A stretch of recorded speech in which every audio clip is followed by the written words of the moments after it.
What is up, guys? Welcome back to the show. We're not doing any kind of fancy pre-show, no musical numbers. I want to get right into it, and be honest, I'm extremely exhausted from the weekend. Fun time, great weekend in College Station, great event, great showcase of the university. College game day was awesome. The weekend was awesome. Stayed up late every night, went to bed 2 a.m. the night of the game. Spent all the day off today rewatching the game a couple times, taking notes on the game. Put out a video you guys are going to probably see after this live show concludes. I'm tired. I want to hear from you guys. You saw it. You thought about it. You felt it. And now you've digested it. How are you feeling about the first game of the season? It's really crazy. It's really weird. I'm not used to having this kind of a matchup as an opener, especially with, a new staff and everything new. It all just happened all at once. Just like an explosion of everything. Football just slapped you in the face this weekend. And we're sickos. We like it. We lost, but we're still going to enjoy it for what it is. But just a lot to take in, man. You had the big game, primetime opponent, primetime slot, literally a primetime game. And you were learning everything about your team, and it all happened all at once, and you lost the game. You lost a football game with such a massive opportunity to start an era of football on a really, really high note. So between that and the fact that Connor Weigman had a really bad game, it just makes it really, really sting. But when you kind of remove yourself from that and you remove yourself from history, that was a badass freaking football game, guys. That was a battle. That was a war. It was a defensive showcase at times, trench warfare, a game of inches at times. Thinking about that near conversion by Riley Leonard where A&M had the huge stop. They had a huge stop on a third down before that. Just some really good efforts on the defense. But all in all, Notre Dame played better down the stretch. I rewatched the game, and coming out of the game, I thought the defensive line didn't play as well as it could have. I wasn't sure about what I saw from the offensive line. I really thought the D-line played well. I did. After rewatching the game, that was a matchup we were looking to take advantage of. And going back and watching the game, you know what? They did. They played really, really well. And their O-line probably did hold their own better than we maybe expected. But going back and watching it, they just locked in when it really mattered. Notre Dame did. 6 minutes to go in the game, 13-13. They played their absolute best football. They had a really clutch grab from Bo Collins, and their O-line blocked the defensive line at that point in the game. But throughout the rest of the game, I don't have too many complaints about the defense, man. There were some missed tackles, especially on a few select drives. Gave up a couple of really big plays. You think about the one where Jadarian Price got the 50-yarder. That was a bad defensive play. Unfortunately, Torrin York, he had the post-game interview. He'll tell you he didn't play his best game. And honestly, it really wasn't that bad. But the bad thing about Torrin is I felt like he was in the center of all. He was the center of the reason for a lot of explosive plays for Notre Dame. On that big Jadarian Price play, he missed a tackle. And it looked like he was going to make contact there. It looked like he was going to stop momentum of Jadarian Price on that 50-yard touchdown. And the secondary reacted to it, and they all cut towards that point of contact. But Torrin didn't wrap up, bounced out, 50-yard touchdown, big play. The last drive of the game. The last touchdown drive for Notre Dame of the game. They played well against us. But outside of that, guys, we have a good defense. I couldn't feel better about it top to bottom. You held them to 13 with 6 minutes left in the game. You held them to 23 points. We have that to build off of. Offensively, what can you say? I mean, Connor Weigman has to play better. We've seen him play better. He will play better. Right? Right? I mean, he admirable of him today to take to the podium. I want to play a clip from Connor Weigman today before I get into you guys with the chat. I'm just talking here. This is going to be a chill, unstructured video. Like I said, pretty exhausted from the weekend. Still had a great time. Not complaining. Wouldn't change a thing besides winning. Check this out. That's the wrong page. Back to my baseball days, so what, next pitch? I mean, that's how I've always approached any sport I play. Like I told my teammates this morning, point blank period, I have to be better. I mean, there's no excuses for how I played. Like literally point blank period, I got to be better, and that's what I told them this morning. Absolutely not. I mean, I was ready to go. I'm 100%. My mind was nowhere thinking about any injuries at all. I mean, I got to be better with my feet, and I got to be more accurate, and it's simple as that. I mean, I don't back down from anything. I'll face it head on. I'll be the first one to tell you I didn't play the way I'm supposed to play. And point blank period, I got to be better. And being back healthy, I felt like I've been a leader in that locker room. And everyone looks to me and I take that with a sense of pride, and I feel that responsibility, and I hold that responsibility near and dear to my heart, and I got to be that guy. And like I told him this morning, I'm going to step up. I don't let one game define me, who I am as a person. I don't let one game define me, who I am as a player, and you got to go bounce back, show up to work today, and let's go. I mean, well, he didn't have to take to the podium today, and he did, and that's not going to necessarily win you a football game, but it does feel good to see your leader, the guy you're building an offense around, step up and do this and talk like this. I mean, we haven't seen that from him before. That was absolutely an outlier performance, guys. That wasn't Connor we've seen. On top of that, that absolutely is the best secondary you will see all year. Don't let Longhorns lead you astray, and I know they won't. That's the best secondary, probably the best defense. I mean, most likely the best defense you'll see all year. Possibly quite significantly. You're not going to get that look again. And that's a defense that shut down Caleb Williams. That's a defense that shut down Ohio State's high-end receivers, including Marvin Harrison. That defense is known for doing what they did to quarterbacks. Combo that with the fact that Connor just didn't settle into the game, right? We heard him talk about it. We heard Elko talk about it. We saw it. Connor played rush the whole night. He had happy feet the whole night. He never settled into the game. And that was what defined the game. You know, Riley Leonard clutched up. He played well down the stretch. He did enough. It wasn't an elite performance. It wasn't an amazing performance. But against a good defense, Riley Leonard did what it took to win. And you just didn't get that from the A&M side. And you got to bounce back. You got to improve. So before I get in, I'm going to go position by position today on this live show. I'm going to give you just a few notes about every position group. Like I said, I have a more in-depth video. It's dropping right now. I don't know if it's out yet. It's uploading right now. You'll watch that after this show. I'll give you my position by position stuff here, but then go watch that for more in-depth stuff. And then I want to give you guys the floor. This is a call-in show. This is the venting show. I see Jeb in the waiting room. The call-in link is about to be pinned in the chat. Right now, it's just at the top of the chat. Let me go ahead and pin it on my phone real quick. All you have to do is click that link. You'll be prompted to enter a waiting room, and then I will pull you guys in to talk one-on-one. And I want to hear from you guys. If you want to talk about positives, negatives, you want to vent, you want to talk about how you're feeling, talk about how the team needs to progress moving forward, do whatever you need to do in there.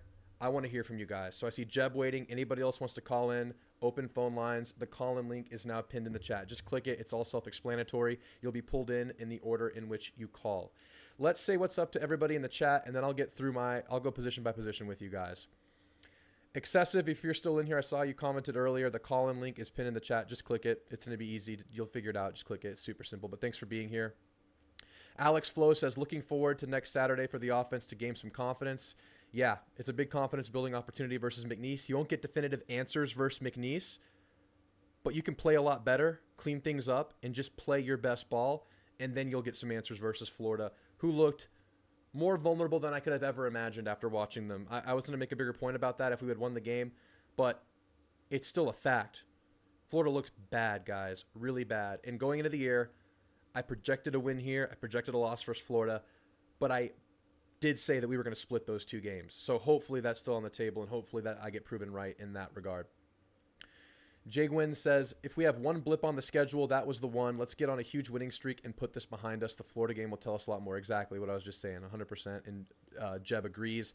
John Peroni says, Giga Maggies, thanks for being here, man. Love the hat. You like the hat? It's a new hat I got. It's Concho hats. Look them up. They have a bunch of styles. This is the favorite one I have. They have several different Aggie styles. They're really good product. Really happy with it. I'm going to be wearing this like every day of my life now.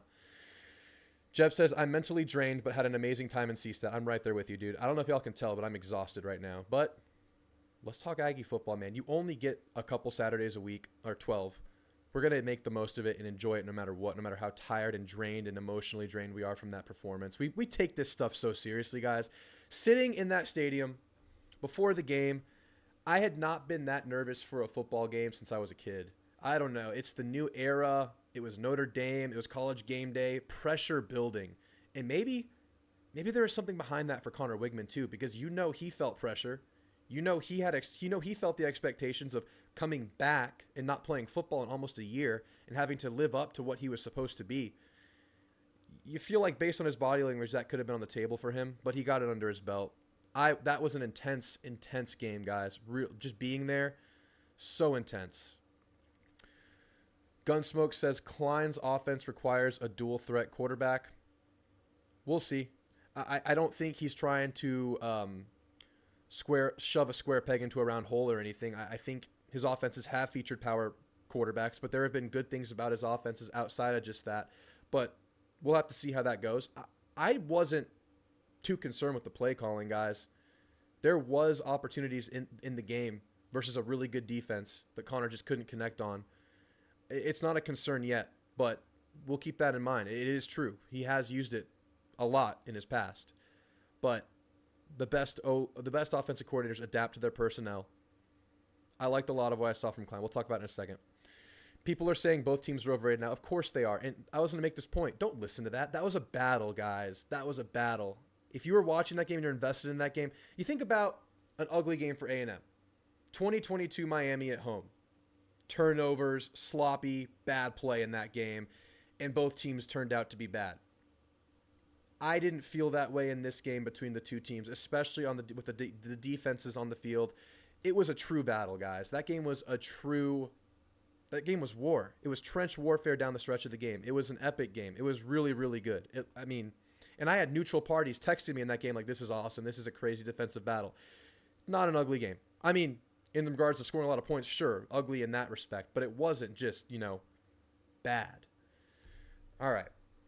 I was in shock with Weigman. That was bad. Weigman was bad. That was the bad part of the game. That was the ugly part of the game. 100%. Connor played horrible. Hope he bounces back, says John. Yep. Gary says, Connor was my biggest concern / disappointment. He seemed incapable of adjusting his throws. His decision-making was fine, but his accuracy was horrid. Yeah, exactly. Accuracy was just so bad. And he did make two really, really bad decisions. One was the second pick where he forced the ball under pressure to Xavier Watts, the guy you can't force a ball to. That's the most opportune safety in the country. That's why he's the Nagurski winner. He took advantage of that. And then the play where they were doing the hard count to try to draw him off sides, he got tunnel vision on one of those on a 4th and 5, thought he drew him off sides. They weren't off sides, and he just threw the 50-50 ball up, the free play ball, and turnover. Those were his bad decisions. But aside from that, yes, it was an accuracy thing. It was footwork. It was just mechanics. It was bad. Notre Dame quarterback had all day. He did not have all day. He got the ball out quickly. On some plays, there was good blocking, but he did not have all day. He was flushed out of the pocket several times. He was under pressure. He's just a really good quarterback. He's a good scrambler, and he makes things happen. Now, the plays where he was able to get the ball out, like I said, those were quick passes. That's how they combated it, and it worked really well. They still only scored 23 points, guys. It wasn't like they showcased a crazy offense against A&M. They played well down the stretch. He had the most protection, and they had the best run blocking down the stretch of the game. They played their best ball in the last 6 minutes. That happened. But aside from that, no. It wasn't a clean pocket all night. That's just not the case. Yes, Gary, I kept thinking he worried about getting hurt again no matter what he said at the presser. Maybe. It's hard to say. It's hard to say what was going through Connor's mind, right? We're not in his mind. We don't know exactly what Connor was going through there. He just played bad. That's all we know, and he has to get better. Scorton wasn't as dominating as I had hoped. Yeah, it wasn't as dominating as we had hoped. He wasn't, just destroying the guy every play. He had moments. He had a sack, but I don't know if they registered it as a sack because Riley Leonard got back to the line of scrimmage. He had a tackle for loss. He was in the backfield. He flushed him out a couple times. But it wasn't like that monstrous performance that we were kind of hoping for. Can't play worse, says Gunsmoke. That is true. Connor cannot play worse than that. That's as bad as it gets for a quarterback. Chris Cobb, good to see you in here. He says, howdy, everybody. The season isn't over. Get off the ledge. We will make a bowl game. We will make a bowl game, but we're hoping for a little more than that. Thanks for the kind words, Chris. I appreciate that. McNeese won't tell us anything. It'll tell us how we respond, but you're right. We'll need to see the Florida game for better answers. Absolutely. Noble Guy says, work in progress for sure. Good to see you, man. Bruce says, hey, Drew, I'll try to call in. Obviously, I drank too much Kool-Aid before game 1. Yeah, I think we all did a little bit. I acknowledge the possibility that Connor would take time to get back into things, but I didn't expect this end of the spectrum, I didn't expect it to be that bad. I guess it's always a possibility. Good to see you in here, Rangers King. John says, sorry about the game, bro. It's all good. Happens. Both teams playing hard. That's football, man. We're not calling it the end of the world yet. It's game 1. We're not there. We're not, writing off the season or anything like that. There's so much more to play for. There's so much more opportunity, guys. All right. See a couple more things in here. I see David Franz with his typical, spammy negativity as usual. He's a pretty tiresome commenter in these parts. He's commenting on pretty much every comment on the video I posted yesterday.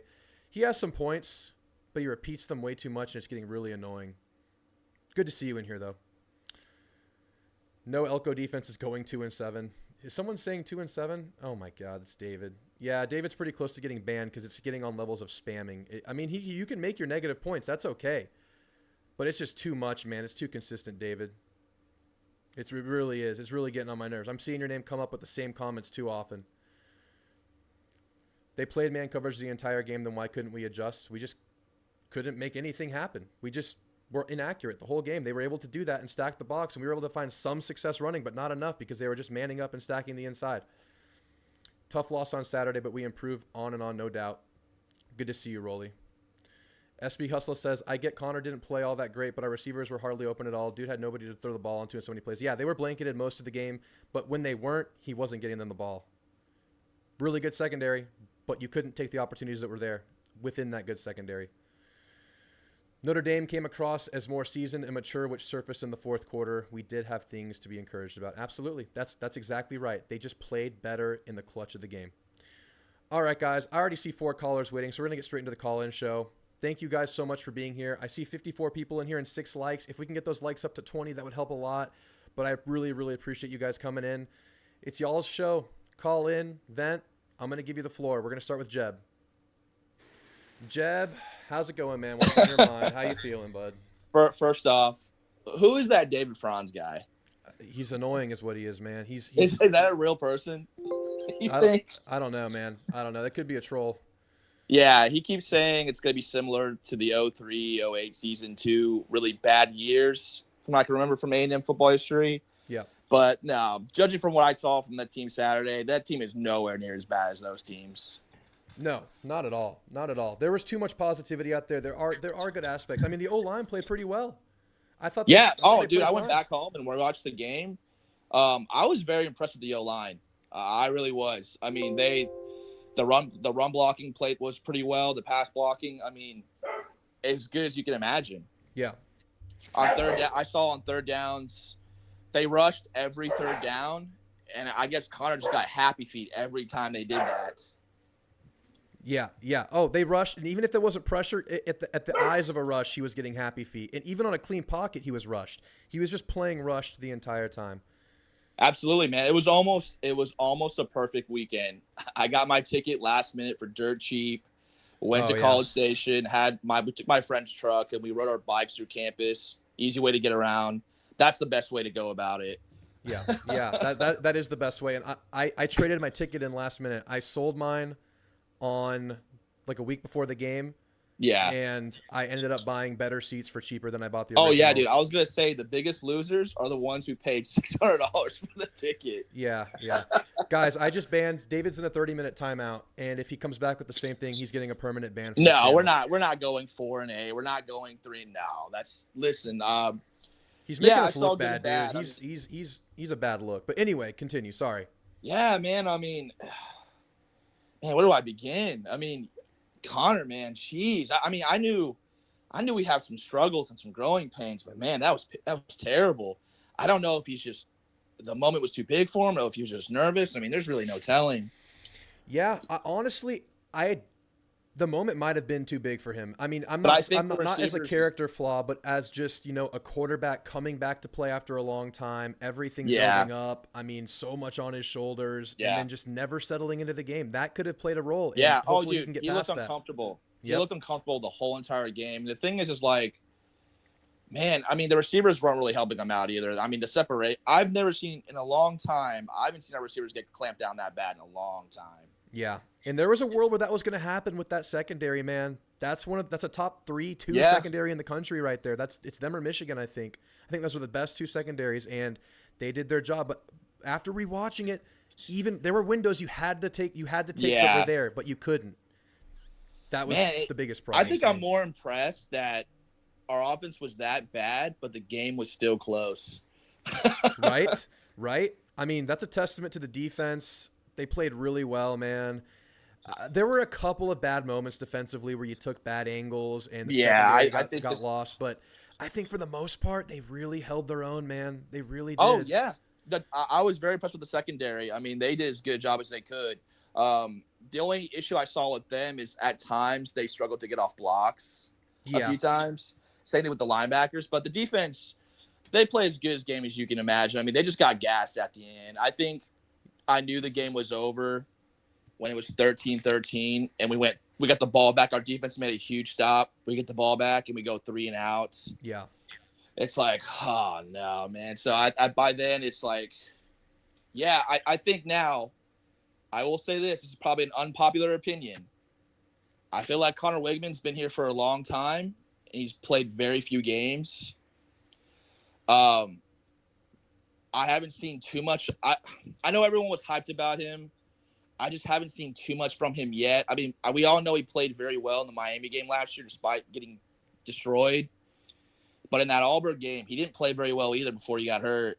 It's true. So I think with Connor, I just think I have to see more of him. And I'm confident, you know, I'm a believer that he can play well. We'll know more in the Florida game. I think if those same struggles happen in the Florida game, a lesser team, from what I've seen Saturday when they got humiliated by Miami, I think if he continues to struggle, I think you have to take a look at somebody else possibly or have that conversation. Yeah, I hear you. And I think that's a few weeks down the road to have that conversation. I'm not there yet. I still think he gives you that ceiling.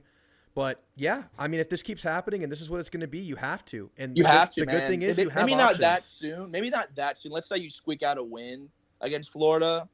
Okay, yeah, we can keep going with them. But I think down the road, if we lose to Arkansas or Missouri and they struggle, I think you have to consider it. I think you have to. I'm just not – I mean, that's – kudos to you for bringing it up. I'm not having that discussion yet. I'm not there yet. I want to see more before I even bring that up. I agree. But no, this is going to be a tune-up game. Yeah. The guy I was very disappointed with was Noah Thomas. I was very disappointed with him. I've gotten to the point now where I have to see it. Yep. I'm not hype on him. I like Ja'Day Walker a lot better, and Ja'Day Walker was a lot better in that game. He got open. Noah Thomas, dude, you're 6'6", man. You got to be better than that. Yeah, and there were a few one-on-ones where I saw on rewatching the game when you got the good angle to see the secondary and what's going on out there, because you don't always get to see that. Where there were plays I would have liked to seen Connor try to target Noah on one-on-ones and see if he can get some 50-50 balls. He just didn't get the opportunity. We only had like 2 balls over 20 yards down the field in the whole game. It just, we weren't even trying it. And that last play when they threw that slant to Moss on 4th down, like, dude, I don't mind the play call, but you got to give it to your bigger body receiver. You can't throw a slant to your slots on the outside. Yeah. Like, dude, you got to give that ball to Walker or somebody. I mean, just – yeah. Man, dude, there was a lot of Irish fans out there. I thought there was a good amount. I mean, it wasn't like who has more? I don't know. It wasn't like a takeover or anything, but they had a good representation. They got a good impact. Yeah, maybe at North because I was at North before the game, and there was a ton of guys out there. Yeah, I was disappointed with York, Thomas. I mean, I do believe they'll play better. Yeah. Oh, did I lose you? Did I lose you, Jeb? Yeah. Can you hear me? Yeah, I got you back. Yeah, I mean, we're going to play McNeese. That's going to be a tune-up game. Yeah. Confident game. But I think Florida, I feel a lot more confident against Florida now. Yeah. And I just hate all the rattling of other teams. Other teams are already talking. Dude, the all SEC is talking. I'm like, dude, y'all played cupcakes your first matchups. Everyone scored 70. Everyone's hot. I get it, man. Y'all killed your opponent, but Notre Dame's going to be a good team, I think. I think so. Riley Leonard is good. He's better than I expected. I mean, when that dude took off, I mean, he got 6-7 yards every time he took off. He was hard to bring down. Yeah. No, I mean, you just got to remember, though, man, that defense is legit. They shut some players down. Oh, yeah, and we did a good job. Listen, we ran the football on them. We did a good job. Their secondary was obviously killing us, but we had push on their defensive line and linebackers. We did. Moss had a good game. Daniels looked really good. He did in a spell role. It's clear that Moss is running back 1. He's the feature back. That's how. Yeah. I wanted to see more of I know Green dressed out, but I guess he didn't play. He didn't play. He's not ready. I just don't think he's ready. In the glimpses at camp, I had a feeling he wasn't going to play early, man. He just looks heavy. He looks like he needs to get back in shape. That knee, he's not going to be confident in it for a while. I think maybe mid-year you might see him get some looks. I didn't bring it up, the tight ends yet. I didn't think they had that much of a game. There was a lot left to be desired from that tight end room in the blocking. Yeah, we kind of figured with that. Where's our other guys at? I didn't see. I don't know if Garrett Miller's still on the team. I don't know if Platt's still on the team. We heard Miller was battling injuries through camp. Platt didn't play. We saw Calhoun, we saw Theo, and we saw obviously Trey Watson had that one grab early. Yeah, he had that one catch, and they just kind of went away from it. But yeah, and what I feared about Watson was that he wasn't physical enough to handle blocking in Klein's scheme, and that came to bite us a couple times. He got kind of blasted by linebackers a few times, and the running lanes kind of got messed up by him not holding his water there. So that's a bit of a concern. But like I said, best defense you'll play all year right there. It only gets better from there. You gotta improve, though. I know it was gut wrenching, man. I know we're all disappointed right now, but I don't think. And Billy Lucci made this point, which I believed him. He was like, if we do lose this game, it's not going to be the end of the world. Like, I know Aggie fans are going to like panic and they're going to say the sky is falling, but no, man. Like, yeah, we're obviously disappointed because we had a chance, but it's not the end of the world. There's still a lot of games left. Yeah. Now for 1-3, then we might start panicking a little bit. Yeah. Let's see this play. The whole season is defined by how you respond to this one loss. But all right, Jeb, I got a bunch of callers in here. I appreciate the call, man. All right. We're gonna move to the next guy. Last stop, player of the game, Tyler White. Oh yeah, I haven't mentioned it yet. We have a good punter again. Hell yeah.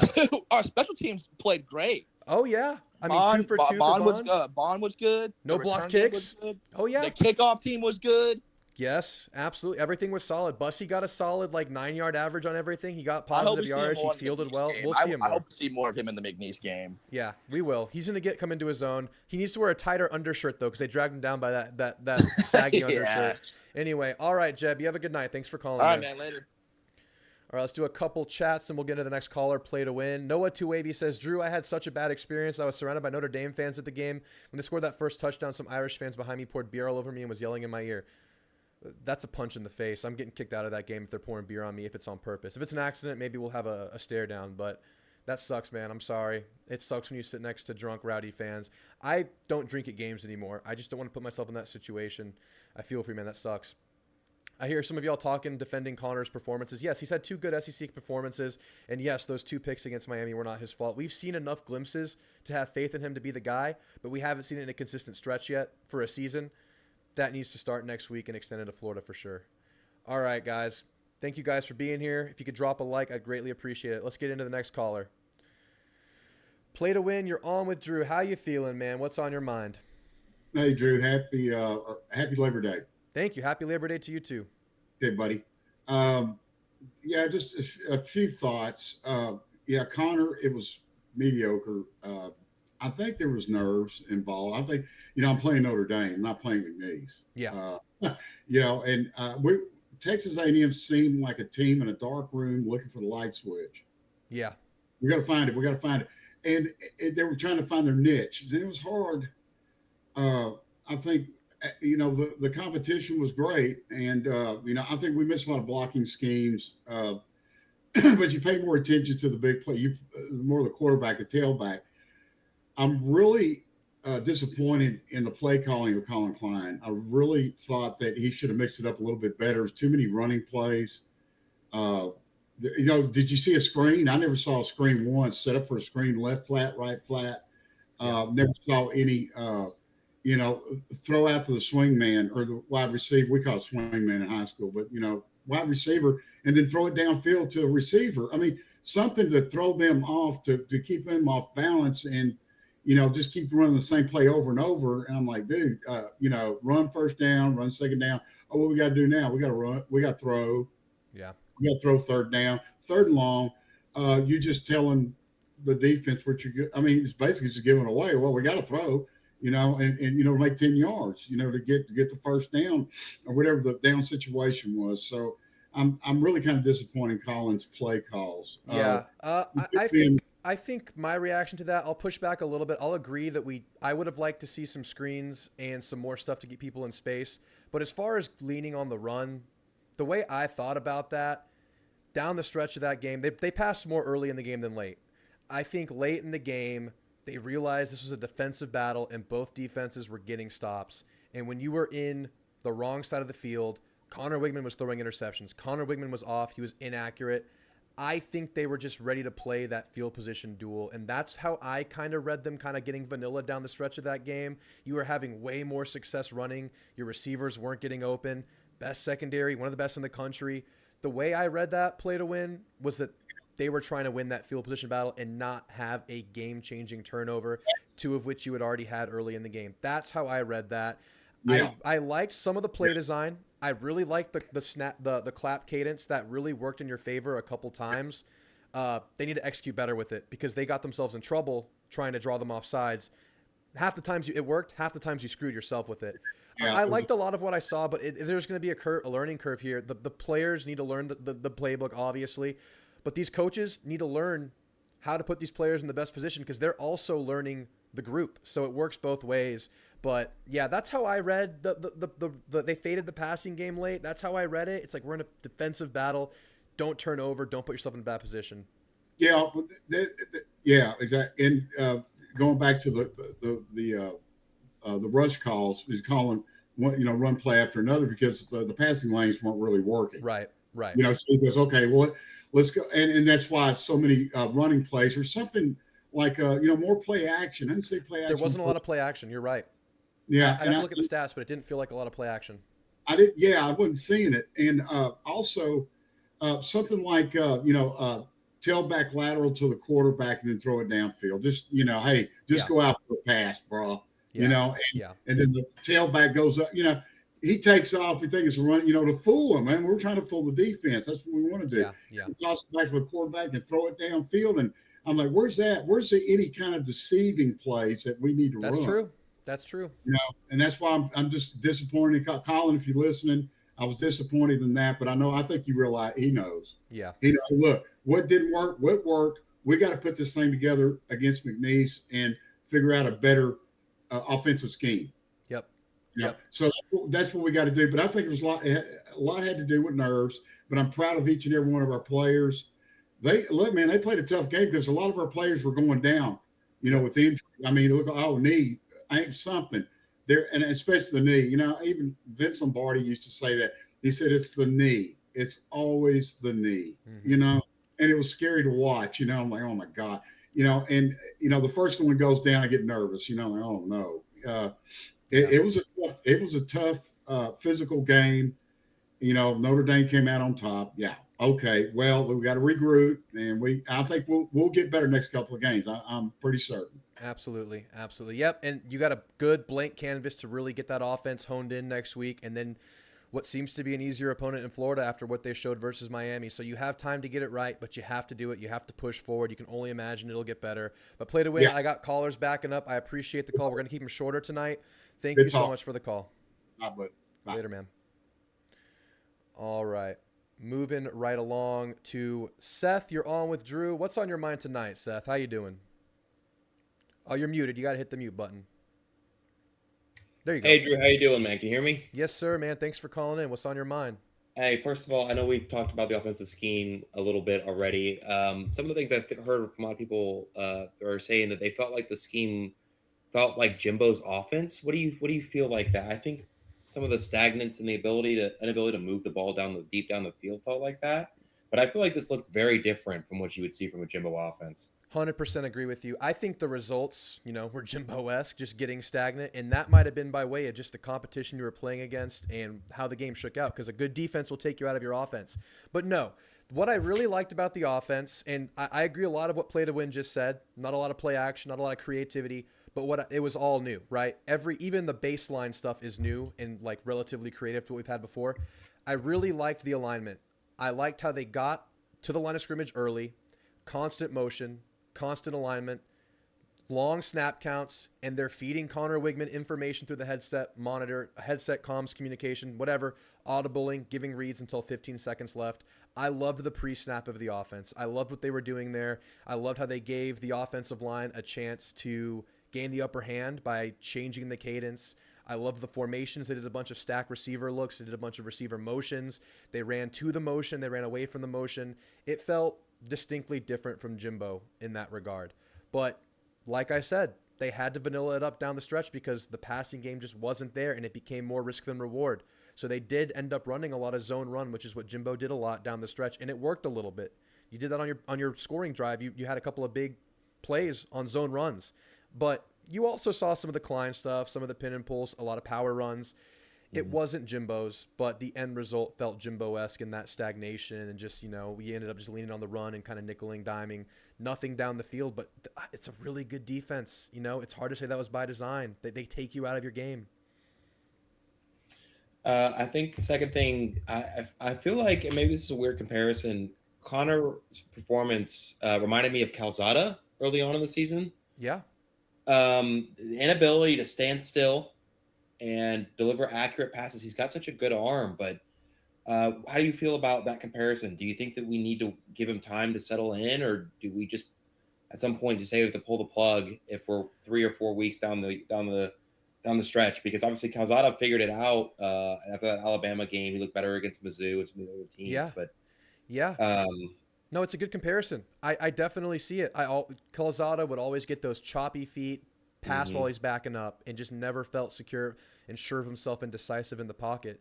And I don't know if that aspect was as bad as Calzada, just the choppiness and the unsure of himself look that he had, but that was definitely part of it. His feet weren't set. It wasn't like that back pedal that Calzada did, but it's a good comparison. Just inaccurate, throwing balls, lasers into the dirt, lasers over the top of the head of people. Yeah, it's a good comparison. And look, I'm not even thinking about benching Connor right now, but you said 3 to 4 weeks down the road. If it hasn't changed by then, absolutely at that point. But I'm not even close to that at this moment. One of the things that I see a lot of people saying is that the fan base is too supportive for a team that doesn't perform. Do you think that not showing up to football games and not supporting financially and not being bought into the team, even when we don't have the success that we like, is something that can help improve a team, or is it something that you think that is a negative? Oh, or where's the line on that? Yeah, I just don't see how that helps, man. It's both teams playing hard. That was a good team we played against. You're going to lose football games. It's not going to happen overnight. I mean, sure, it'd be great to go out and win every game, right? And, if you have a disaster of a year, maybe it's a different conversation. But the fact that that's coming up right now after one loss, that's just that's battered Aggies, man. It's a bad look. We're not there. And no, I don't think that helps, because sometimes you just can't win a game, and sometimes you're just not there. It takes a lot of things going right to win a football game, to build a winning program. And you know what? Losing one game at the start of a coaching tenure doesn't mean you're going the wrong direction. It really doesn't. It's going to be about how you respond to it. And I think talks like that's just knee-jerk. That's just people not knowing how to deal with losing. And, quite frankly, people are annoyed with losing. I mean, there's been a lot of coming up short for A&M fans for a while. And I get that, but that's not it. That's not where it's at. Yeah. The program needs your support. It's not going to get better if you neglect it or, withhold funds or anything like that. I think that's crazy talk. Yeah, I think that you just put your team further behind the 8 ball if you don't support them in a way that financially or by showing up. Who wants to play for a team that nobody shows up for? Yeah, absolutely. I mean, you got to take your lumps, man. This is going to happen. You're not paying for wins, really. You're paying for a program to be built. You're hoping that the program gets built over time.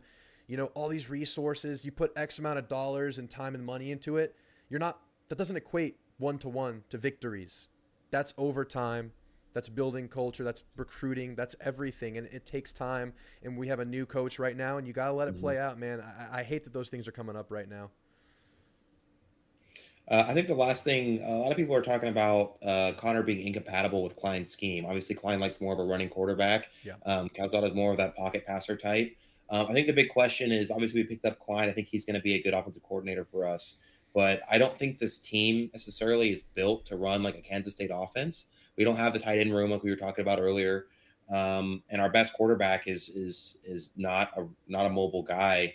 How much of a rebuild do you think we have on our hands at this point? We have a lot of talent, but the concern that I have is that we may still be 2 or 3 years from having the team that we need to run the offense that we want to run. It's an interesting point, and I think we definitely need more context against different levels of opposition to get the full picture there. But the best offensive coordinators can do what they want to do with whatever personnel. They'll adapt. And a lot of what Colin Klein does that makes him so special is what he does with the offensive line. And you have decent bodies of the offensive line right now, and they played well in the first game, I thought. I think he can adapt, man. I think he can. And you know what? Connor can run a little bit. I think they can still make it happen with Connor running, especially as he gets more comfortable. They get more comfortable with each other. I think you'll see it. I think you saw it a couple times. One of those goal line plays was a Connor Weigman. There was some sort of power run. I don't remember off the top of my head. I think they'll still do it some, but he's going to adapt, and I think it's too early to right that ship. I think we have to see it play out. Give us a couple of weeks, and then we'll reevaluate that and see what he does. I think I agree. Yeah, needs some more context there, but I mean it's an interesting point, something to keep an eye on for sure. And yeah, I think the tight end blocking capabilities are a little bit concerning. Let's see how that plays out. Keep an eye on that too, because that's such a key part of his offenses. But as far as the creativity with the offensive line, that can be there regardless, man. Mm-hmm. All right, well, thanks for taking my call. Absolutely, Seth. Thanks for calling and hope you'll call back in soon. Later. All right. Moving right along. We got calls backing up, so we're going to get right into the next one. Noble Guy, you're on with Drew. How you feeling, man? Hey, it sucks to be right about your own team when you don't predict great things. I know I predicted the score to be 20-17, but that was way more optimistic than I originally thought. I think the initial concerns of the wide receivers that we've been talking about all off season really showed its head, and then thought Connor would need a little bit. Didn't realize he would need a second game to make an appearance. But I guess that will happen. I think and I think it'd be fine. I think as much as we can criticize, like it was worse than mediocre play. Let's call it what it was. It was like absolutely detrimental to the team. Really made worse plays than good plays throughout the game. But we need to calm down. Like we don't even need to start to think about benching him because that's a ridiculous thought. Like there's a reason why he got the starting job over the other two, and the coaches I've seen way more reps than we have, and it's just one game under his first game back off injury, and against probably a top 3 defense, like you said, definitely a top 2 secondary. Yeah. 100%. It was disappointing that we didn't take advantage of excellent O-line play. That was among the other questions of how much improvement, because we all felt like there was going to be improvement, but how much. And I think they passed the test really well. Wasn't perfect, but they did their job well enough. And we and quite frankly, and I think I've said it before, everyone did their job well enough to win the game except Connor. And there's nothing we could do about it. It's a non-conference game. I have made an argument that maybe with a 12-team playoff, it's more important to stack wins rather than even impressive wins, in my opinion. So it's I'm sure everyone enjoys a premier matchup, but I think at least from this Aggie, I'd prefer we play McNeese State week 1 kind of vibe. Yeah, especially under a new staff, and there are benefits to playing Notre Dame. You get your lumps out early. Every deficiency gets magnified. You know exactly what to hone in on, and you go from there, man. Yeah, it would have been nice. It might have been a different story if you played McNeese first, honestly. You get that first game jitters out of the way for Connor. You get to walk onto Kyle Field full and rocking with all the eyes watching you in that level of a game. It could have made a big difference. It's a really good point. But there is also a path where this team improves mightily from that because you played such a tough team in game 1. You put that all on film. And like I said, everything's amplified. Everything's on tape now. Yeah, I agree. I guess, and this will help calibrate the expectations for the season is I just don't, and we don't know, I just don't know if we have the wide receiver weapons to take the top off of any team. Yeah. This will be the best defense we face until the end. But the problem is we're going to have to face a lot of good offensive teams late in October and November. And, our defense will do the job, but they can't be expected to hold the dam forever. For sure. And you'll play better offenses than that for sure. Now, those teams don't have better defenses. They'll have much worse defenses in the case of Missouri and LSU. But, they're going to test you on the other side. So you gotta meet somewhere in the middle, man. It's literally all gonna. I think the receivers can be good enough to run Colin Klein's offense with Le'Veon Moss and the offensive line if they build off of what they just did. I think you'll have a serviceable offense, and I think you still have a path to be a top 5 SEC defense, if not better than that. I think that's still there, and that could be a recipe for success. It really can be. I think we've put enough on film defensively to feel pretty, optimistic about that likelihood. Do you agree? Yeah. Do you think that defense can be that good? Yeah, disappointed. I agree with what you said about the defensive line played well. And then credit to the OC over at Notre Dame. He knew it and he got the ball out quick. They got the ball out quick. And, Yep. Because and give props to the left tackle against Nick Gordon. He held the line as much as he could. Didn't give up too many bad plays, but Nick Gordon was getting his eventually. Yep. Just didn't show up on the sack sheet. Yeah. And so, but no, I think the defense will carry the water for the team. It's just let's see, because we don't have a right now. Obviously, I think our defense is the identity of the team. We need to see what kind of offensive identity we have. We haven't had one in 3 years at least. Yeah. Probably since 2020 is our last time we had a real identity. Yeah, just stack up behind that offensive line and go. And you know what? They look pretty good. Maybe that can be a base to build off of. I like Le'Veon. I like the O-line. They showed some good stuff against a really good defense. So maybe they can build off of that. We'll have to see. You're right. They need to find an identity. Yeah, I think the loss of Rude Owens, I won't say reared its head, but what could have we done with like one more, like, because Ruben Owens probably the most explosive back out of that field, or the back up out of that room, and he wouldn't be the bell cow by any means, but if he slips a tackle and then we get a one-on-one, we get a 50-yard run or something like that, that game obviously looks a lot different. And we're a little short-handed there, but Le'Veon Moss can get the job done. I'm curious to see how much more work we'll see Terry Bussey will get, because by all accounts, it sounds like he's our most explosive, one of the most explosive players on the team. Yeah, I liked Bussey in open field on the returns. He made people miss, and then he got gang tackled on those. He was able to get some yards on them. There's a path for him to improve a lot and make a big role for himself, and I think that could start this weekend versus McNeese, just to get his feet under him. Ja'Day was able to get open a little bit this game, and Connor missed him a lot, but Ja'Day was able to make some stuff happen, so let's see if we can build on that. But yeah, Noah, Cyrus Allen, especially Moose, who, I think this is a Moose thing at this point. It's persisted through two staffs now. He's just not able to see the field. I mean, I'm not going to get my hopes up anymore. If it plays out there, great. If not, okay. I expect it at this point. So, yeah, man, someone needs to step up in the receiver room, but there's time and there's a couple games to do it right now. Yeah, I agree. And I mean, I think I was harping on the receivers a little bit too much, but I still think there were some routes that, like you said, the receivers got open, then Connor missed pretty badly. And I won't panic until I see a second game performance of that. Yeah. The real test will obviously Florida in the swamp, how he performs under pressure again, because he's not going to have any pressure going with McNeese State, but maybe it's a good thing to, that'll probably be more like a glorified walkthrough. And I want to see him get done. I want to see the Ags stack up like 30 points in the first half and he gets out by midway to the third quarter. Yeah, that'd be great. I just want to see him get some rhythm too, man. Just get some rhythm passes, get some deep balls going, get the receivers open, just feel good and get some groove going. But yeah, man, we'll see what happens. All right, Noble Guy, any closing thoughts today?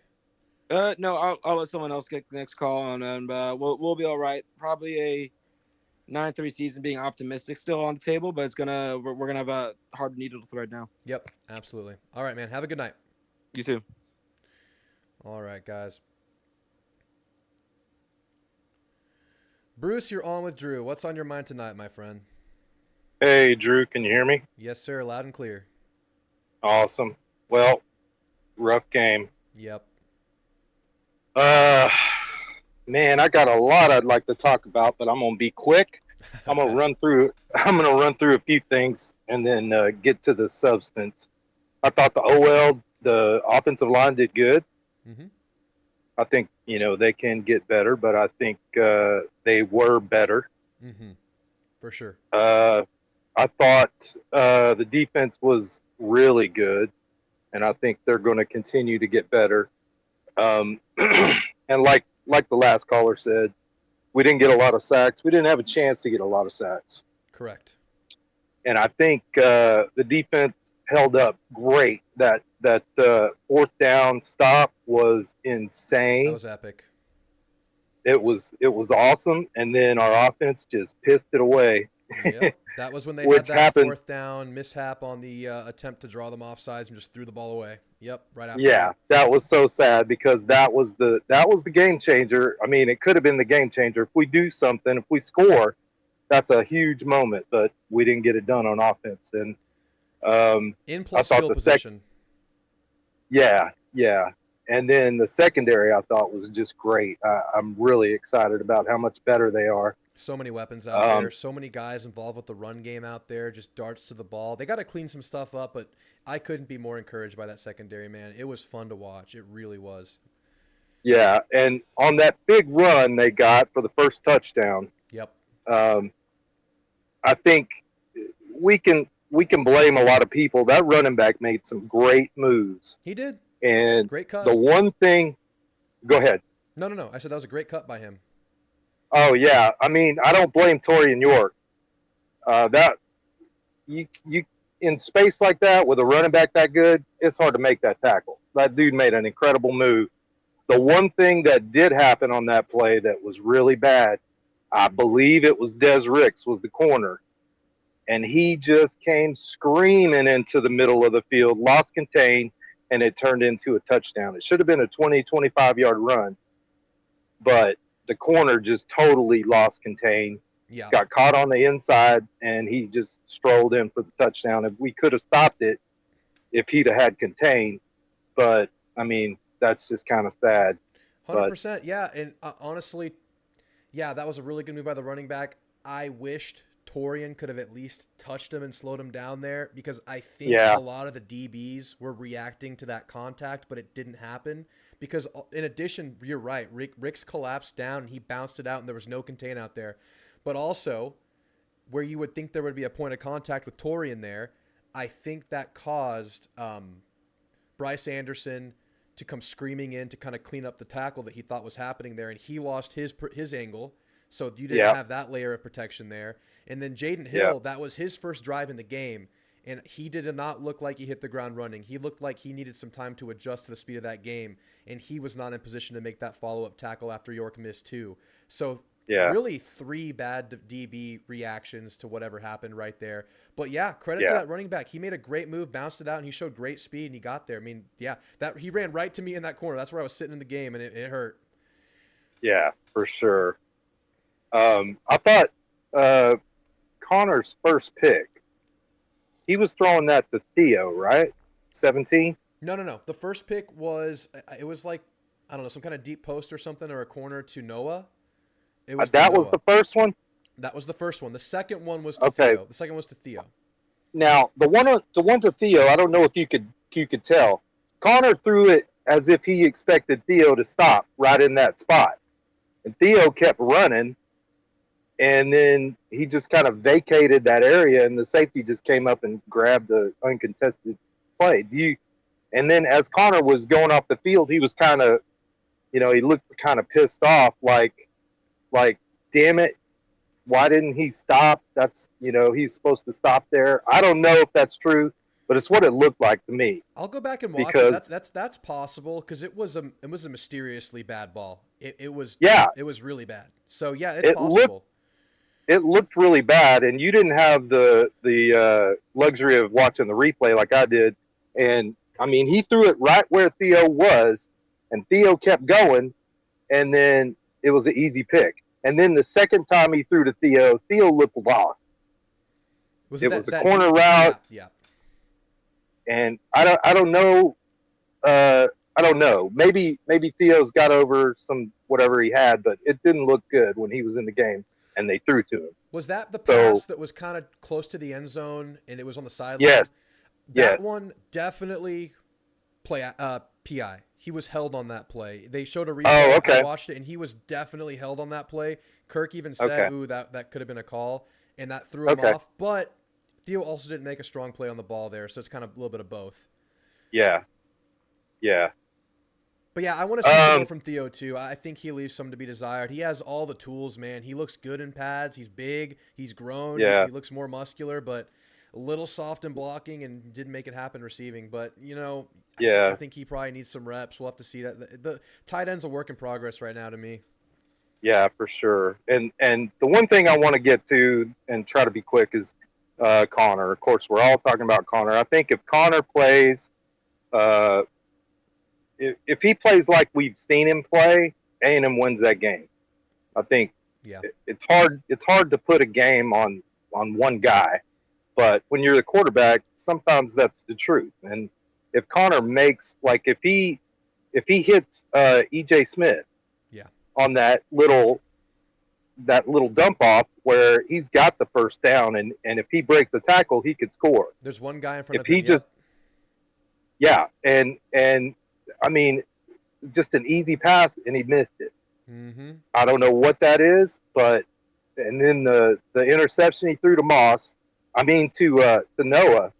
I mean, that's not a hard throw either. No, that was And open. he just sailed the hell out of it. I mean, Noah had 5-10 yards open. He could have thrown it and on a he's rope and it would have been fine. Yeah, he didn't have to Yeah. sell it at all. Yeah. Yep. And so what I'm getting at is, I think Connor yesterday or the day before, I think he was feeling tons of pressure. And I know it's his 9th game, but in what other game has he felt this kind of pressure? I don't think there's been a game that he felt this kind of pressure. He played Auburn last year. It was the 4th game of the season. We were already 2-1. So I'm thinking he's feeling the pressure. He is trying to win the first game of his head coach's career. There's 100,000 Aggies there. He's trying not to fail them. He's playing Notre Dame, game 1. I think all of that leads me to say, I think this is an outlier, and I think he's going to go back to the Connor that we've seen. So I don't put too much stock in he sucks. Correct. I think that was just an outlier, and I think he's going to play better. And you know, I the one thing that I do see that could be troubling is this is the 3rd time that Connor's had the ball in his hands with a chance to win the game. His freshman season against Ole Miss, they were down 3, I believe, at the very end. Yep. And he had the ball with enough time to go down and kick a field goal, and, you know, didn't get it done. Now, I don't know. You never know how much that is him and how much of it is play calling or, you know, receivers or whatever. But Ole Miss, he didn't get it done. Miami, he had the ball in his hands, and they didn't get it done. And it was 4th down, and he had to throw it up, and they intercepted it. But, you know, what happened on 1st, 2nd, 3rd down? You know, so this is the 3rd time that in clutch time, he didn't make the clutch plays. That is more troubling to me than the whole game overall. Yeah. So I'm going to keep an eye on that and see what we see. But I think he will be better. And I really enjoyed the press conference today. For sure. I thought he, just the fact that he came out there and looked people in the eye and said what he said. I think he could have said more, but you know, they're not probably supposed to do that. And Elko too. I mean, it's so refreshing to watch a head coach just give answers instead of what Jimbo used to do. Jimbo used to drive me freaking crazy with all that god awful. Cliches. We just got to execute. Yeah. We got to win the inches. You know, it was just a joke. So, and then, you know, Colin Klein, I thought he could have, I don't understand the play calling, but again, when Connor's playing like that, what are you going to do? You know, when your quarterback is throwing picks that should be easy receptions, how much do you want to put on the plate? So, yep. I don't know what to think of the offense after that, just that one game, and Connor playing so bad. And he played bad. Like, it wasn't mediocre. It was awful. It was a bad game. And I think, I mean, obviously we've seen him do better, and I think he will do better. So that's what I got, man. Yeah. Great call, man. I appreciate it, Bruce. You have a good night. I'll expand on that once it gets you off the call. Have a good night, man. Thanks, bud. Yeah, I think there's really something to the pressure of that game. And in addition to everything Bruce just said, Connor was also hearing how much is expected out of him, how he's surging up draft boards, how he might be the best quarterback in the country, how he might be the best pro prospect in the country, more specifically, and how he's supposed to be this great piece for the A&M offense, college game day, pieces about him, everyone's talking about him. And yeah, man, it's his first game back in a long time, and it's kind of all on his shoulders offensively. New offense, game one in a new system, and it didn't work out for him, man. You got to believe pressure was involved there. It absolutely was. And we've seen better from him. You're absolutely right, Bruce. We've seen so much better. We know what he's capable of. Maybe he's not as good as we had hoped, but he's damn well better than what we just saw. So there will be improvement. To what end? I don't know. But there will be improvement as early as the next 2 weeks for sure. All right, guys. Getting to the last two calls. Big Mac, you're on with Drew. What's on your mind tonight, my friend? What's up? How you doing, man? Pretty good, man. What's going on? Sorry, my voice is gone from the game, so I'm not going to be able to. Recovering. I Yeah. gotcha. I think that a lot of the offensive woes were pretty easy to explain. I mean, Notre Dame was basically able to play man coverage across the board with no safety help and send everybody to stop the run. There was like a few plays where somebody got open. The Noah Thomas interception was a time someone got open, but it took him 5 seconds to get open. By that time, Connor's getting pressure. He's stepping up into the pocket. He overthrows the guy. His feet were terrible. Yep. But outside of that, I mean, I don't think this is as much on Connor as it really is. It's hard to throw when nobody's open. I mean, that's true, but he also didn't take advantage when guys were open, so it's both. It absolutely is. His feet were terrible the whole game. He played rush the whole. It was both, and that compounds on itself, right? You lose rhythm, you never find rhythm, you never settle into a game. I think it all affected him, and it's definitely on the receivers too. You can't just point the finger at Connor. There were some mistakes. The offensive line made some critical mistakes with false starts. I mean, yeah, you can't just point it all at Connor. That's totally true. Yeah, and I feel like I've watched 8 or 9 games of Connor where he looks like a potential first-round draft pick, and one game where he was not good. And I'm gonna stick with those 8 to 9 games that I've seen. It's a way bigger sample size than this one game against probably one of the 2 best secondaries in the country outside of Georgia. Yeah. If we play Georgia, we'll have the same exact issue. But we even tried to call some man beaters. Like we ran mesh a couple times. But they were sending like simulated pressure, and then they would drop back with some robbers, and that took away all the mesh plays. So we basically had nothing to beat man outside of just our wide receivers winning one-on-one, which wasn't happening against. Yeah, which is not going to happen against those guys. Yeah. So I don't see that being a problem for any game in the future. There's not going to be a secondary we go up against that's going to be able to do that against us again. Yeah, I totally agree, and I'm very firm and confident in that stance. There's nothing close, I don't think, on the schedule to what we saw. And, you might see some bigger fronts. You might see some more athletic fronts, but that was a front of grad transfers that are just really well-seasoned players too. And I thought the offensive line played fine. So, yeah, that's probably the best defense you play all year. Yeah, it really is crazy if you go back and watch the game. Like you watch the first drive, Notre Dame comes out, first play, they're in zone. Cyrus Allen runs like a slant. He's in between. They're like in a cover 3 zone, so he's in between the 2 guys in the middle. And Connor hits him. We gain 15 yards first play. That was beautiful. And then they run zone a couple more times, and then they start running man. That's when we stall. Yeah. Except for one play, Trey Watson runs like he runs like a whip route, and it's a man beating route, and he beats his guy. Connor hits him.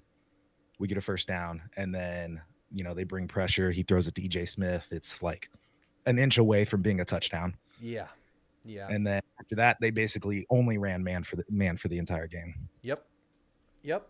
Nothing we can as do. As far as defense, the defense was great. I think towards the second half, they got a little undisciplined in run fits and gaps because I think they were just trying to make a play. I mean, when your offense is doing nothing, you got to just go out there and try to get the ball, make a play, get some field position. Yep. I'm still haunted by that Will Lee drop. He almost had that, but Man, the pick 6. Yep. Absolutely. Yeah, you're right, man. You can only hold your water for so long until you start getting desperate and playing, kind of out of yourself. And that's what we saw. And they executed really well down the stretch. They blocked their best block. They blocked the best in the last 6 minutes of the game. They played their best offense the last 6 minutes of the game. They had that really clutch play by Bo Collins, contested grab. I mean, give them credit. Yeah. I mean, yeah, there's nothing we can do about that game. But I think in the future, people got to calm down. Oh, yeah. Relax. It's one game. It's the first game of the year. We played probably the best defense we're going to play all year. It's going to be okay. 100%. I'm still expecting 9-3 into the year, 8-4. Yeah, 8-4 is absolutely possible. Absolutely, man. Absolutely. What else you got? Right. That can be it. That'll be it. All right, man. That was a great call. Appreciate it, man. Have a good night. All right, you too. Great call from Big Mac. All right, let's get with our last caller. JT, man, you're on with Drew. What's on your mind tonight, man? Hey, Drew, can you hear me okay? Got you loud and clear. Awesome. So, yeah, at the game, it was great game. Power was awesome. Some things that I wanted to bring up are more kind of future focused. All right. You know, we've got Florida coming in. Notre Dame, we lost against ranked 7, even though they were on the road, whatever. But coming up with Florida, just seeing some of the things that Elko and Connor said in their presser with his feet and getting settled, and comments I've seen online about a Jimbo-esque offense.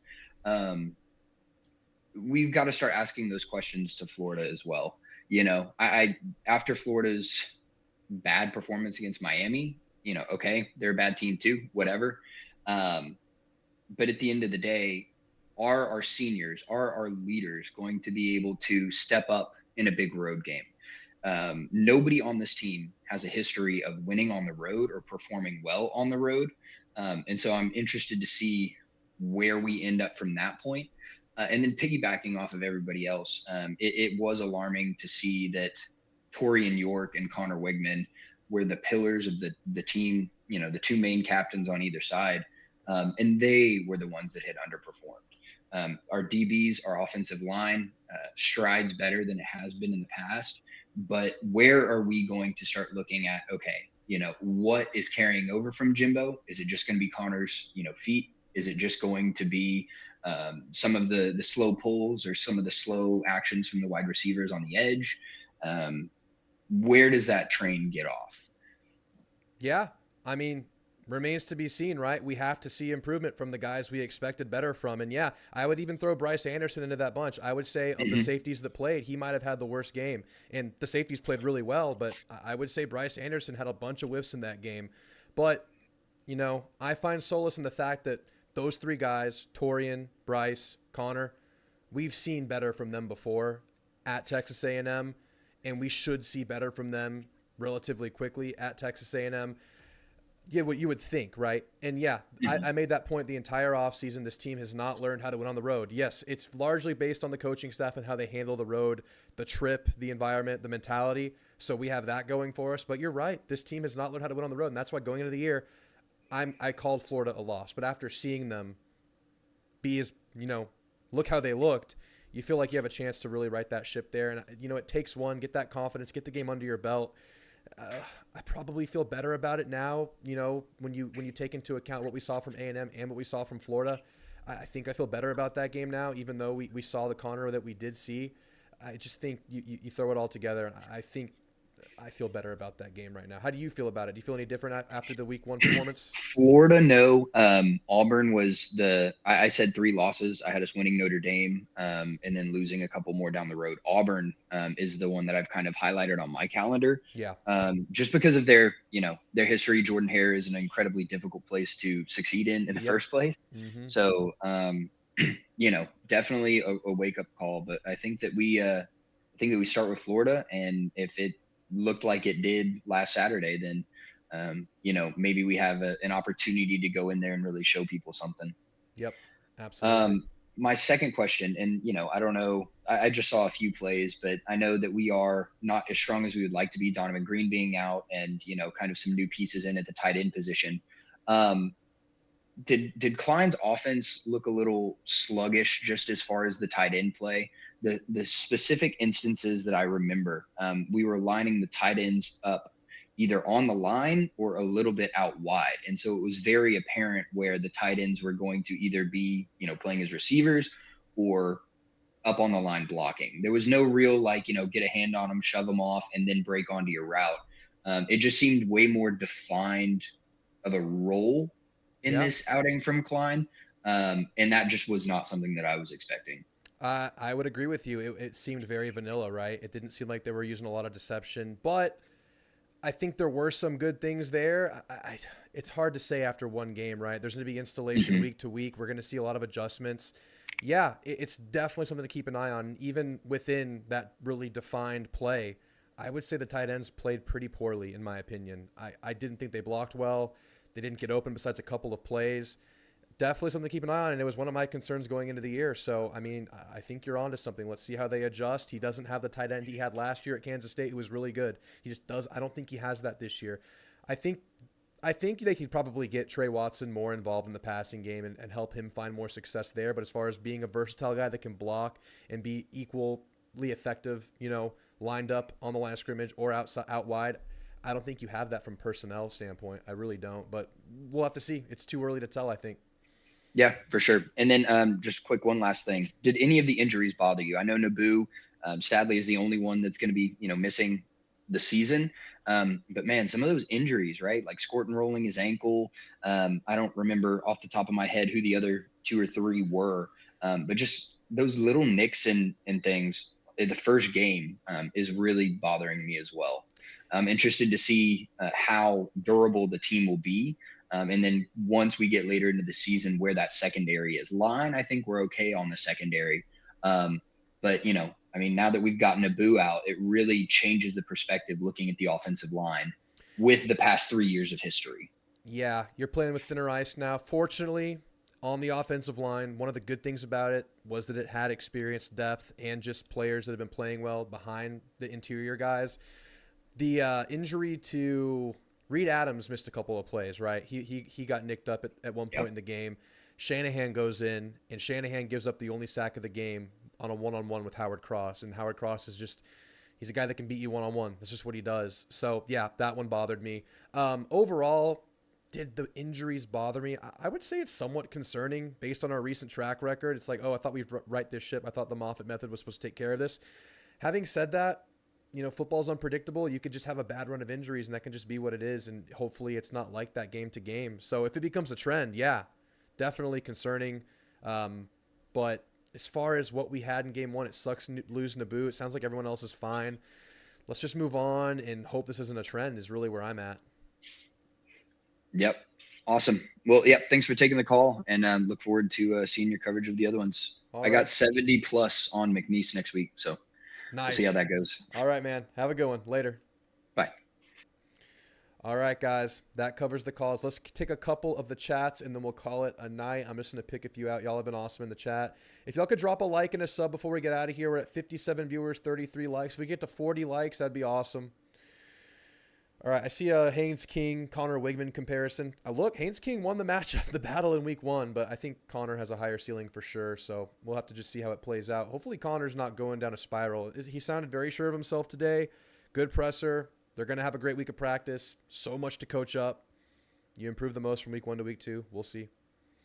Hey, Drew, Notre Dame fan here. Wishing you guys the best of luck the rest of the year. You got a really good defense and a decent offense as long as the quarterback play gets better. Yeah, we'll have a decent offense if the quarterback gets better. We will have a decent offense, but that has to happen. Receivers have to get open, and I would like to see us against not your secondary. But thanks for the kind words. Notre Dame fans have been pretty awesome. Appreciate you guys. As long as I've been making this, I've had 3 fan bases that really stand out to me as they have really big YouTube presences, and they've been really cool. It's these guys, Notre Dame, Tennessee, and surprisingly, Auburn has been really cool to kind of work with. Y'all have been awesome. So 3 cool fan bases out there. Maybe I'll reward you guys with make a random Notre Dame pregame video in a couple weeks or something when we're playing Bowling Green. We'll see. We'll see what I do. Y'all have been cool. Let's see. We were tied till 5 minutes left in the 4th. Yep, it was a game, man. It was definitely a game. You were right there. Losing Cam Coleman is still rough. Yeah, absolutely. Need massive receiver upgrades in the offseason. I think the portal, might be something to say there with people trying to make a name for themselves, especially if no one steps up this year in a big way. Let's see what else you guys are saying before we get out of here. Something I noticed during the game, A&M might want to do background checks on the hydration team. When Weigman barfed, it appeared to be burnt orange Gatorade. Ha! That's funny. Would have made any of us barf. Yeah, he clarified. He said he got hit in the stomach, and that made him puke, and he got stomach cramps. So, yeah, I think that's what happened.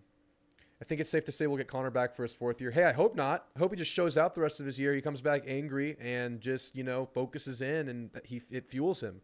There's a world where that happens, right? Where a performance like that fuels you. You get punched in the mouth early. You hit the film room. You hit practice. You take everything seriously. I watched those players walk off the field, and obviously they weren't happy, and there was no happy-go-lucky, okay, we're finally able to take a break at all with those guys.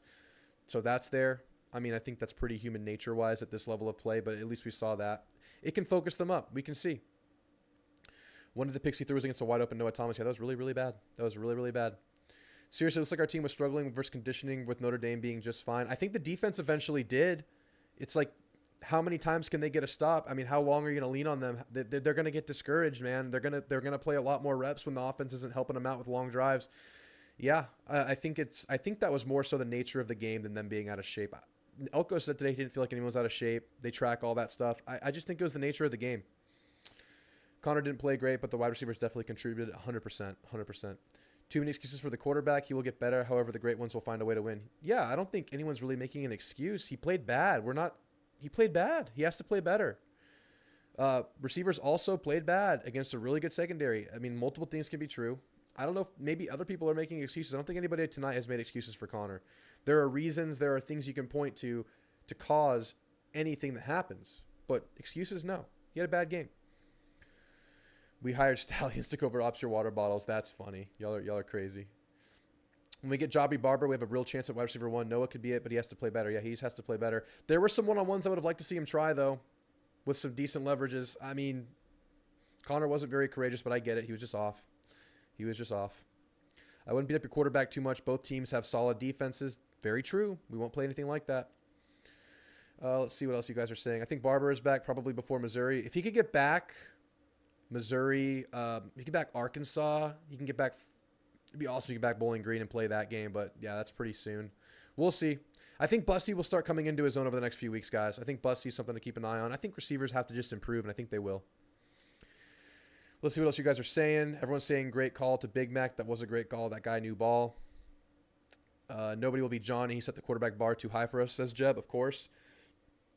Who do you think will be the other 2 losses? J2? Oh, y'all are talking to each other. I still think, Florida, I'm going to reevaluate that. I'm going to go watch the Florida game closer, see how we react to McNeese. I think I called us splitting Florida Notre Dame. I got the one wrong, hopefully, and we don't lose them both. Big opportunity. It's a get-right game. That's the game you have to play well. The Florida game is kind of like the defining game at this point because it's the next game that's not McNeese. Missouri could be a loss, Auburn, or even Texas. Absolutely, man. Absolutely. York didn't play a terrible game, but he didn't play a great game either. Correct. He wasn't bad every play, but when he was bad, we really paid for it. Bad fits on the big play, on a couple of big plays. The touchdown run, there was some decent havoc created on the late touchdown run, the last one. Defensive line, they did pretty well in the rushing lanes, but York didn't occupy his gap. He got washed down in the line of scrimmage. He kind of got blocked. He kind of accepted blocks, and he wasn't where he was supposed to be. And Love was able to kind of just squirt through a very, very crowded line of scrimmage and got through that second level and scored. And that was on York, in my opinion. I think you guys will get better and better as the season goes on. Believe in Elko. He's a hell of a coach. Yeah, I know. I still believe. I still believe. We ran into a better defense, and our quarterback had an off game, and the receivers were not good against that secondary. So, yeah. There's stuff to go to. There's stuff to point at and look to where we can be better, for sure. LSU is winnable, will be tough. Oh, we haven't talked about LSU lost. LSU lost, good. Okay, we weren't the only ones. Great.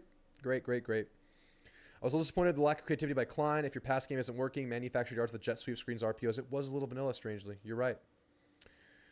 All right, guys. I think we're going to get out of here today. All right, y'all. Have a good night.